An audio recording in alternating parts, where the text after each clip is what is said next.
VIT की smart class में आप सबका स्वागत है। और एमएस पावर पॉइंट की इस क्लास में आज हम लोग पढ़ने वाले हैं व्यू टैब के बारे में। देखिए, सबसे पहले अगर हम व्यू के बारे में बात करें तो एमएस पावर पॉइंट में व्यू का बहुत सारा ऑप्शन यहाँ पे दिया हुआ है। जैसे नॉर्मल है, आउटलाइन है, स्लाइड सॉर्टर है, नोट्स है, रीडिंग है, स्लाइड मास्टर है, एडवांस मास्टर, ऐसे बहुत सारे ऑप्शन दिए हुए हैं। तो देखिए, सबसे पहले अगर हम व्यू के बारे में बात करें तो व्यू का प्रयोग कहाँ किया जाता है। जैसे मैंने आपको एक्सेल में बताया है, आपको एमएस वर्ड में भी मैंने आपको बताया है कि व्यू ऑप्शन का प्रयोग हम पेज का व्यू कैसे देखना चाहते हैं। पेज का व्यू हम कैसे देखना चाहते हैं, तो जैसे बाय डिफॉल्ट तो पेज हमारा नॉर्मल अवस्था में होता है, लेकिन मान के चलिए कि नॉर्मल से हटा करके आउटलाइन व्यू में देखना हो, स्लाइड सॉर्टर व्यू में देखना हो, रीडिंग मोड में देखना हो, तो इसके लिए हम पेज का व्यू क्या कर सकते हैं, चेंज कर सकते हैं। इसके लिए हमारे पास कुछ डेटा होना चाहिए, जिस डेटा पे हम आसानी तरीके से ये समझ सकें पूरे पूरे व्यू ऑप्शन के बारे में। ठीक है, ये सारे आसानी तरीके से इसके बारे में समझ सकें। यहाँ पे ये जो डेटाबेस हमारे सामने बना हुआ है, या चलिए दूसरा डेटा यहाँ से इंसर्ट करा देते हैं। जैसे यहाँ से हम दूसरा डेटा ले लेते हैं।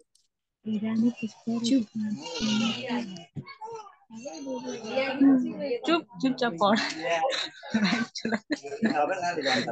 ये मेमोरी का स्ट्रक्चर हमारे सामने ओपन है।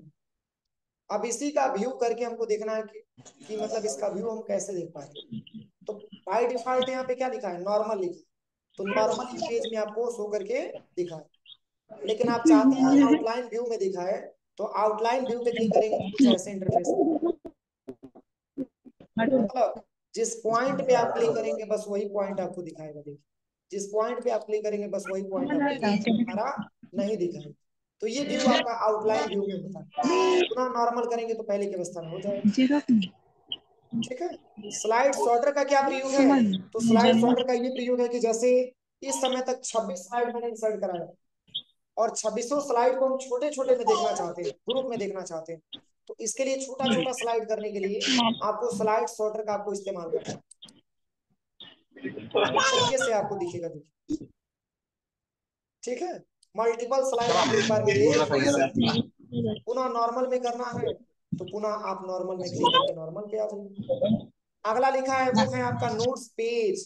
अब इसका क्या प्रयोग है, तो जैसे इसी के नीचे आप कोई नोट्स इंसर्ट कराना चाहते हैं, तो जैसे मान के चलिए कि आप लाइव क्लास पढ़ा रहे हैं, या आपने क्लास में पढ़ाने के लिए गया, उसके बारे में आपको कुछ हिंट के लिए उसी स्लाइड के नीचे आप चाहते हैं कि कुछ नोट्स टाइप आ जाए, तो इसके लिए आपको यहाँ पे नोट्स मास्टर पे क्लिक करना है, सॉरी नोट्स पेज पे क्लिक करना है। इस तरीके से एक नोट्स इंसर्ट होकर के आ जाएगा।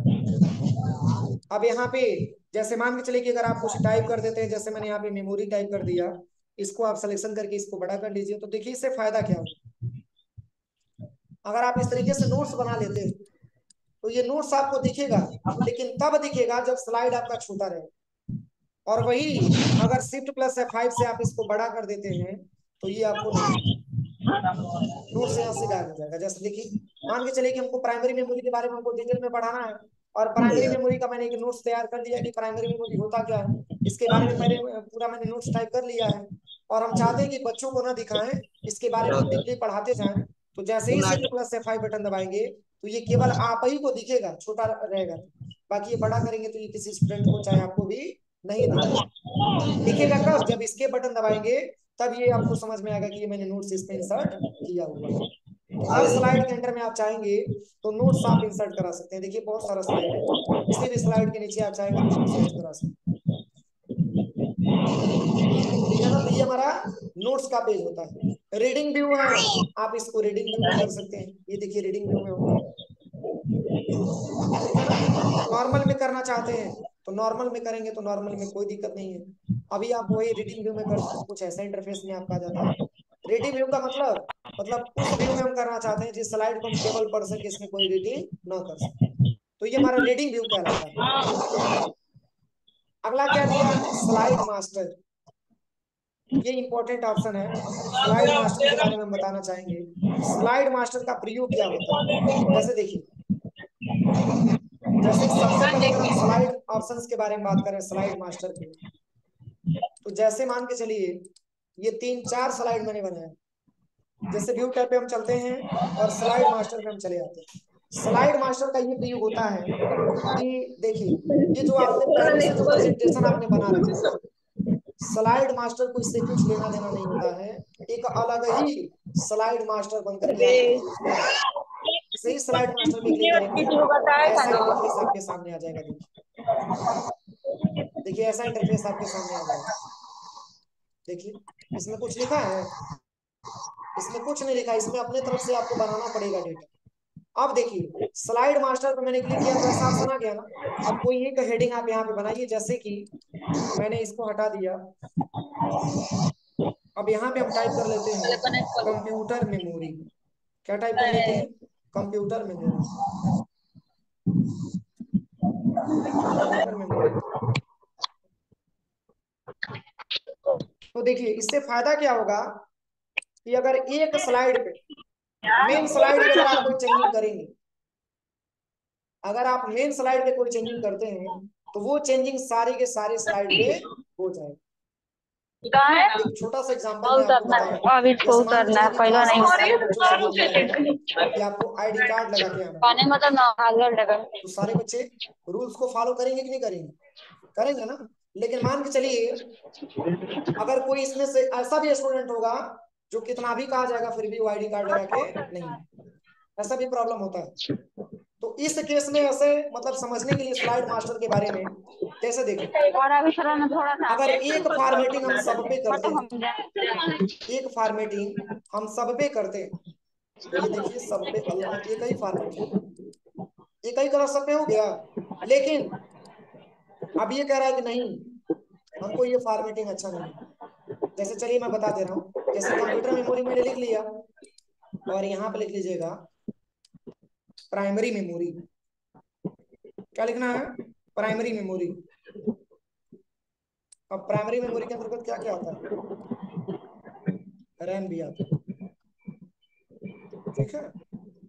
यहाँ पे आ जाइए, और इसमें क्या आता है? रोम भी आता है। ऐसे तमाम प्रकार की मेमोरी आती है ना। फिर यहाँ पे आ जाते हैं, और यहाँ पे मैंने टाइप कर दिया सेकेंडरी मेमोरी। क्या लिख दिया? Secondary memory. अब सेकेंडरी मेमोरी में कौन कौन सा मेमोरी आता है? तो जैसे यहाँ पे मैंने लिख दिया हार्ड डिस्क,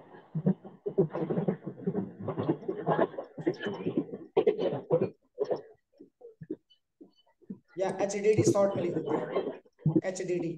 अब यहाँ पे आ जाइए। इसके बाद से मैंने यहाँ पे टाइप कर दिया पेन ड्राइव। अब देखिए जैसे मान के चलिए ये मास्टर बोले कि सबको एक ही कलर में रहना, अगर हम इसमें कोई चेंजिंग करें तो चेंजिंग सब में होना चाहिए। देखिए यहाँ से जो है पहला तो टेक्स्ट वाला तो अप्लाई हो किया, पूरा पूरा रेड कलर आ गया। अब अलग फॉर्मेटिंग यहाँ से करेंगे। देखिए फॉर्मेट में आइए और यहाँ से सेव फिल पे आइए। यहाँ से मैंने ये वाला कलर दे दिया, ध्यान से देखिए सब पे यही कलर हो गया। क्यों? क्योंकि मेन पे चेंजिंग करेंगे तो सब चेंजिंग। और वही ये कह रहा है कि नहीं, आप कितना भी कोशिश करिए हम आपके कलर का फॉलो नहीं करेंगे, हमारा जो कलर है बस वही कलर में, हमारा जो अलग कलर है वही कलर में हम रहेंगे, आप कुछ भी कर लीजिए हम चेंज नहीं। तो देखिए इस पे फर्स्ट पे आ जाते हैं, इसका डिफरेंट दिख रहा है ना। अब फर्स्ट पे आ जाते हैं, इसको मैंने सिलेक्शन करके सेव फिल पे आकर के, और इसका कलर मैंने दे दिया ये वाला कलर। देखिए सब पे अप्लाई होगा लेकिन इस पे अप्लाई होगा नहीं। क्यों नहीं होगा? क्योंकि ये बिल्कुल इससे डिफरेंट है। ये कह रहा नहीं ये सबके लिए रूल लगेगा लेकिन हमारे लिए रूल कोई नहीं, हम जैसा चाहेंगे वैसा करेंगे। समझ में आ रहा है? मतलब एक फॉर्मेटिंग आप सब पे अप्लाई कर रहे हैं तो देखिए सब पे जा रहा है, लेकिन इसमें कोई फर्क पड़ रहा है इसका। देखिए इसके पहले नहीं पड़ रहा था, इसके पहले पड़ रहा था, लेकिन अब जैसे मैंने चेंजिंग कर दिया है अब दोबारा इसमें कोई फॉर्मेटिंग हुई नहीं। देखिए कलर भी इसका चेंज करके दिखाते हैं। जैसे देखिए कलर इसका कौन सा दिखा रहा है? ब्लैक दिखा रहा है ना। और इसमें कौन सा कलर दिखा रहा है? रेड कलर दिखा रहा है। देखिए इसका कलर भी हम चेंज करते हैं आपके सामने। देखिए देखिए इसको मैंने सिलेक्शन किया, और सिलेक्शन करने के बाद होम टैब पे आते हैं, और यहाँ से मैंने इसके लिए कलर ले लिया, मैंने ग्रीन कलर। देखिए सब पे ग्रीन हुआ। क्या इस पे ग्रीन हुआ है? इस पे इस पे सब पे हुआ है लेकिन इस पे नहीं हुआ। क्यों? क्योंकि इसको डिफॉल्टर में छांट दिया गया। कोई भी फॉर्मेटिंग इस पे किया जाएगा तो इस पे अप्लाई होगा ही नहीं। क्यों? क्योंकि ये इस रूल का फॉलो नहीं करता। ये हमारा स्लाइड सॉर्ट, स्लाइड मास्टर। एक मास्टर पे अगर कोई चेंजिंग करेंगे तो सारा का सारा स्टूडेंट पे फॉलो होगा, उसके सारे स्टूडेंट क्या करेंगे, फॉलो करेंगे। लेकिन अगर एक कोई ऐसा स्टूडेंट है जो अगर नहीं कर रहा है तो उसके लिए विशेष प्रकार की फॉर्मेटिंग मैंने दी। कोई दिक्कत? तो ये आपका स्लाइड मास्टर होता है जिसका प्रयोग ज्यादा मात्रा में किया जाता है। अब ऐसा नहीं है कि शिफ्ट प्लस F5 बटन दबाएंगे तो ये आपका बड़ा हो जाएगा, ये चलता नहीं है। मतलब ये दिखता नहीं है आपको, ये केवल बना करके आप चेक कर सकते हैं लेकिन इसको शो नहीं करा सकते। समझ में आ रहा है ना? इसको आप शो नहीं करा सकते हैं। अब ये नहीं कि शिफ्ट प्लस F5 बटन दबाएंगे तो प्रेजेंट होने लगेगा, ऐसा नहीं। बस केवल बनाने का एक तरीका आपको बताता हूँ देखा था ना प्रीवा कि कैसे हम उतरा बनाएंगे। चाहिए देखिए ना। स्केप मैंने दबाया, नॉर्मल किया। अगला आता है हैंड आउट मास्टर। इसका क्या प्रयोग है? तो हैंड आउट मास्टर में देखिए आप चाहेंगे तो जैसे स्लाइड का ओरिएंटेशन आपको पोर्ट्रेट से लैंडस्केप करना है तो पोर्ट्रेट से लैंडस्केप कर सकते हैं। स्लाइड की साइज आपको चेंज करना है, ये मैंने पढ़ाया ही आपको। ठीक है, यहाँ पे लिखा है स्लाइड पर पेज, मतलब एक पेज पे कितना स्लाइड लेके आना चाहते हैं। तो 1 स्लाइड करेंगे तो एक ही स्लाइड आएगा, देखिए 2 स्लाइड करेंगे तो 2 स्लाइड आएगा, फिर यहाँ पे 3 स्लाइड करेंगे तो 3 स्लाइड आएगा। और जिस तरीके से मैंने आपको फोटो एल्बम में नहीं बताया था वही ऑप्शन यहाँ पे दे रहा है। देखिए हेडर अप्लाई करना है तो हेडर आप लगा सकते हैं। देखिए इसमें हेडर दिया भी है, क्या हेडिंग देना चाहते हैं तो यहाँ पे मैंने हेडिंग कुछ दे दिया, कंप्यूटर मैंने हेडिंग दे दिया, देखिए ठीक है। इसके बाद से यहाँ पे फूटर भी दिया, फूटर लगाना है तो लगाइए, नहीं लगाना है तो हटाइए। देखिए यहाँ पे फूटर का भी ऑप्शन दिया है। अब फूटर में क्या लिखना चाहते हैं तो मैंने पेज नंबर यहाँ पे दे दिया, यहाँ पे पेज नंबर भी आप लिख सकते हैं, देखिए ठीक है। डेट भी दिया है, डेट इंसर्ट करना है तो करिए, नहीं तो हटाना है तो हटा दीजिए, आप यहाँ से देखिए डेट हट जाएगा। ठीक है, पुनः क्लिक करिए। यहाँ पे दिया पेज नंबर, तो यहाँ पे पेज नंबर आपने लिख दिया। अब क्या नंबर का पेज है तो मान के चलिए कि यहाँ पे पेज नंबर में मैंने नंबर कुछ दे दिया, 1 नंबर का पेज मैंने एक दे दिया। ऐसा स्ट्रक्चर बनाने के लिए हम जो है व्यू टैब में हैंड आउट मास्टर का प्रयोग करें। क्या चीज? कौन सा स्लाइड? अरे नहीं, ये प्रारूप बता रहा है किस तरीके से आप मतलब स्ट्रक्चर आप बनाना चाहते हैं।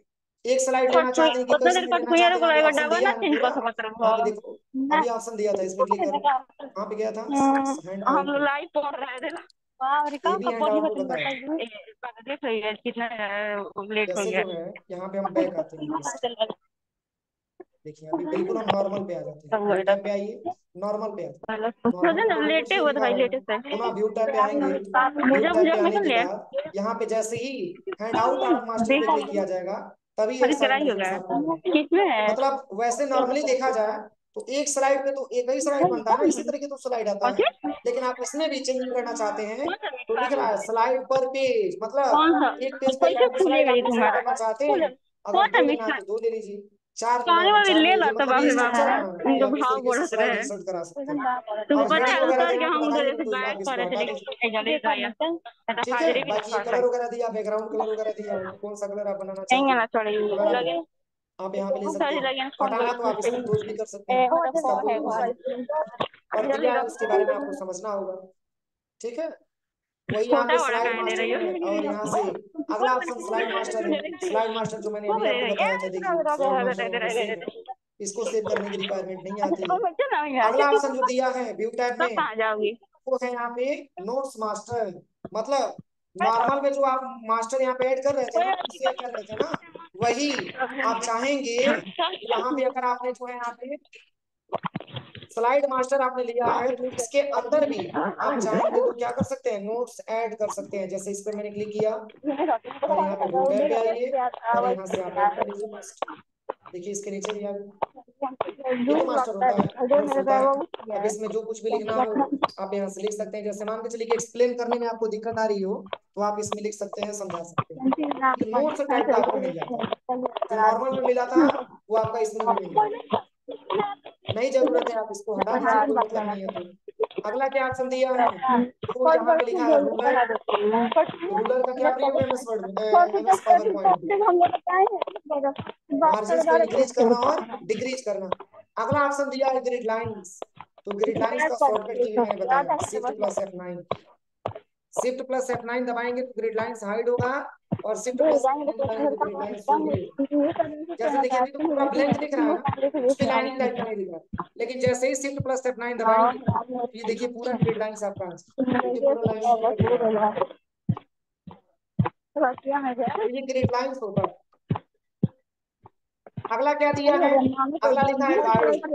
अब गाइड्स का क्या प्रयोग है देखिए, गाइड्स का प्रयोग देखने के लिए मैंने यहाँ पे कंट्रोल प्लस एम से एक नया स्लाइड ले लिया। देखिए कंट्रोल प्लस एम से एक नया मैंने स्लाइड ले लिया। जैसे मान के चलिए कोई आपको स्ट्रक्चर बनाना है, कोई शेप लेकर के, और उस शेप को आप माप करके बनाना चाहते हैं, तो इसके लिए आपका गाइड वाला ऑप्शन काम करता है। जैसे ही गाइड पे क्लिक करेंगे तो कुछ ऐसे इंटरफेस आ जाएंगे। देखिए अब इसका यूज क्या है, तो देखिए आप इसको थोड़ा सा और लेफ्ट में लेके जाइए, आप इसको और थोड़ा सा ऊपर लेके जाइए। देखिए अब माप करके इतना ही आपको शेप ड्रैग एंड ड्रॉप करना है।